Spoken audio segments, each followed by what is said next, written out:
Most people walk past them every single day. They grow in backyards, along roadsides, and near hiking trails, and for thousands of years they saved lives. But somewhere between modern medicine and mass production, we forgot about them completely. These aren't exotic rainforest species or rare mountain flowers. They're common plants with extraordinary healing powers that doctors once relied on before pharmaceuticals existed. Some can stop bleeding in seconds, others eliminate pain instantly. A few can heal wounds that modern medicine struggles with, and almost no one knows they exist anymore. What happened to these forgotten healers, and why did an entire system of natural medicine vanish from our collective memory? Why this matters. Before aspirin bottles and antibiotic prescriptions, humans survived using plants, not as a last resort, but as primary medicine. These weren't folk remedies based on superstition. Many contained the exact compounds that pharmaceutical companies would later isolate and synthesize. But here's what's fascinating. The natural versions often worked better. They came with built-in balancing compounds that prevented side effects. They healed gently without the harsh reactions of isolated chemicals. Then industrial medicine arrived, patents were filed, and an entire knowledge system was systematically replaced. Today, scientists are rediscovering what our ancestors knew all along. Clinical studies now validate the healing properties of plants that were dismissed as primitive medicine just decades ago. The knowledge isn't lost, it's just been buried, and it's more relevant now than ever. Number 15. Sassafras. Let's begin with a plant that reveals why this knowledge matters so much. Sassafras was once a cornerstone of American folk medicine. Native Americans used it for fevers and digestive problems. Early settlers exported it back to Europe as a cure-all. The roots have a distinct root beer-like aroma that became iconic in traditional remedies. But here's where it gets complicated. Modern research discovered that sassafras contains safrole, a compound that can be harmful when consumed in large quantities over time. This doesn't make it useless. It makes it a perfect example of why we need both traditional wisdom and modern safety understanding. External applications remain valuable. And the story of sassafras teaches us something critical. Natural doesn't always mean harmless, but forgotten doesn't mean worthless. Number 14. Red clover.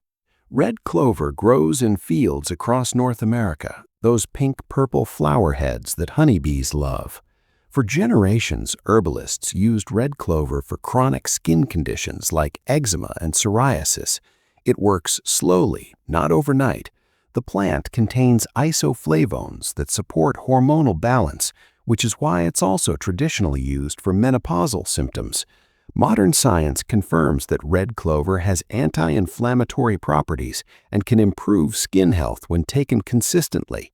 This isn't a quick fix. It's a gentle, long-term healer that works with your body's natural rhythms, the kind of medicine that disappeared when we started demanding instant results. Number 13. Lichen. Here's something most people never consider a medicine at all. Lichen, that crusty greenish growth on rocks and tree bark. But certain lichens contain usnic acid, one of nature's most powerful antimicrobial compounds. It works against bacteria that have become resistant to conventional antibiotics.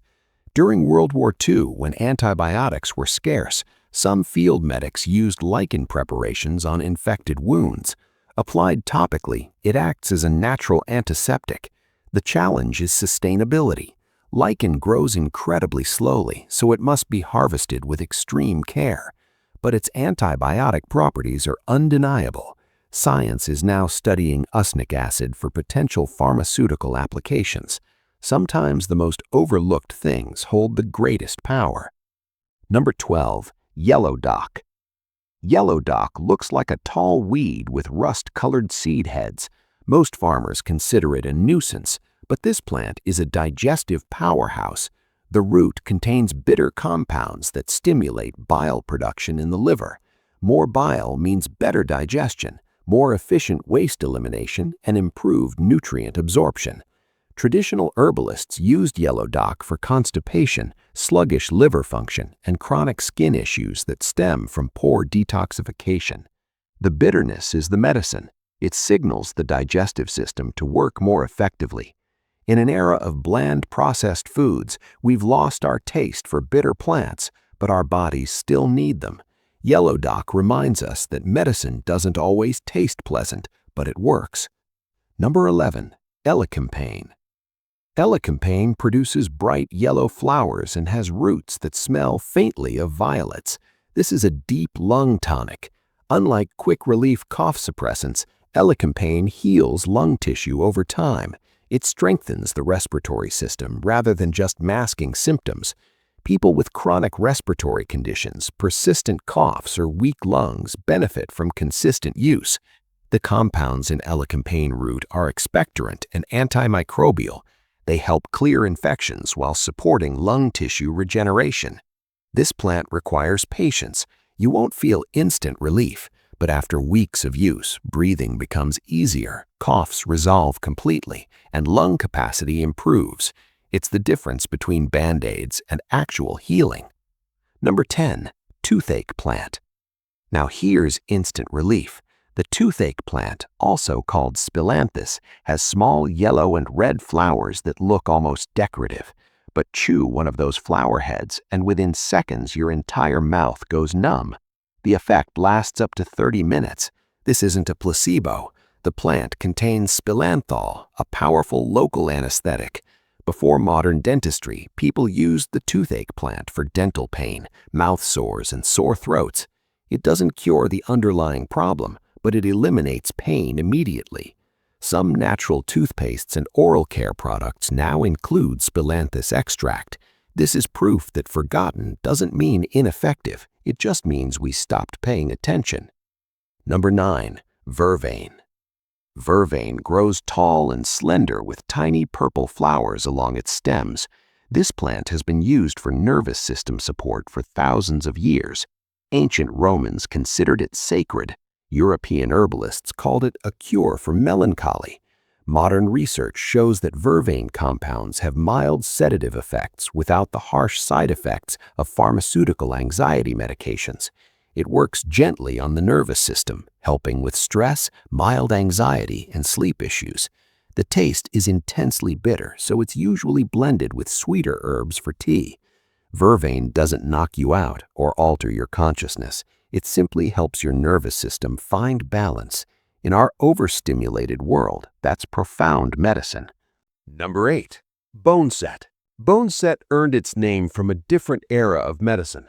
The plant doesn't actually heal broken bones, but it was the go-to remedy for break-bone fever, an old term for influenza. When flu symptoms hit, bringing that deep ache in your bones, boneset tea was the standard treatment throughout the 1800s and early 1900s. It reduces fever, eases body aches, and supports the immune system during viral infections. The plant contains compounds that stimulate white blood cell activity. Modern herbalists still use boneset for flu, though it's largely vanished from mainstream awareness. It tastes terrible, absolutely bitter and unpleasant. But during a serious flu, it works when little else does. Number 7. White horehound. White horehound looks similar to mint, but tastes nothing like it. The bitterness is extreme. Ancient Egyptians used this plant for respiratory ailments thousands of years ago. By the Middle Ages, horehound candy was a common cough remedy across Europe. The plant acts as an expectorant, helping the lungs expel mucus rather than suppressing the cough reflex. Some commercial cough syrups still contain horehound extract, though most people have never heard of it. The key difference between horehound and synthetic cough suppressants is this. Horehound makes your cough productive and healing, while suppressants just mask the symptom. One treats the problem, the other hides it. Number 6. Agrimony. Agrimony produces delicate yellow flowers on long spikes. The whole plant contains astringent tannins that tighten and tone tissue. This makes it exceptionally effective for sore throats and digestive inflammation. When you gargle with agrimony tea, it coats and soothes inflamed throat tissue. When you drink it, it helps tone the digestive tract, reducing inflammation in conditions like mild gastritis or loose bowels. It's gentle but consistent. Medieval herbalists used agrimony extensively, and it appeared in nearly every traditional European pharmacopoeia. Then it disappeared from common use, not because it stopped working, simply because faster synthetic options became available. Number 5. Mullein. Mullein is impossible to miss once you know what it is. Tall stalks covered in fuzzy gray-green leaves, topped with spikes of yellow flowers. It grows wild on disturbed ground everywhere. For respiratory issues, mullein is extraordinary. The leaves contain saponins and mucilage that act as natural expectorants. They soothe inflamed lung tissue while helping the body expel what doesn't belong. People with chronic bronchitis, asthma, or persistent coughs have relied on mullein tea for centuries. It doesn't work instantly, but after a few days of consistent use, breathing becomes noticeably easier. The cough becomes productive rather than dry and painful. And unlike many pharmaceutical expectorants, mullein has virtually no side effects. Number 4. Sea buckthorn. Sea buckthorn produces bright orange berries packed with vitamins and omega fatty acids. Traditional medicine systems across Asia and Europe used these berries for skin healing and internal recovery. Modern research now confirms that sea buckthorn oil accelerates wound healing, improves skin moisture, and supports tissue regeneration.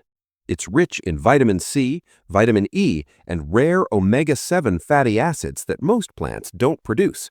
Cosmetic companies have started rediscovering sea buckthorn, but few people know it was a healing staple long before the beauty industry existed. Applied topically or taken internally, it supports skin health at a cellular level. This is medicine that works from the inside out. Number 3. Calendula. Calendula, those bright orange flowers that look like marigolds. Medieval Europe used calendula for wound care, and modern hospitals in some countries still do. The anti-inflammatory and antimicrobial properties are so well documented that calendula-based ointments appear in clinical settings for minor burns and surgical wounds. The plant works by increasing blood flow to damaged tissue while simultaneously fighting infection. It's gentle enough for children's scrapes, but powerful enough for serious abrasions. You can make calendula oil by infusing the flowers in carrier oil, or use the petals directly in poultices. This is one of the few forgotten plants that never completely disappeared because it simply works too well to ignore. Number 2. Yarrow. Yarrow grows wild across North America and Europe.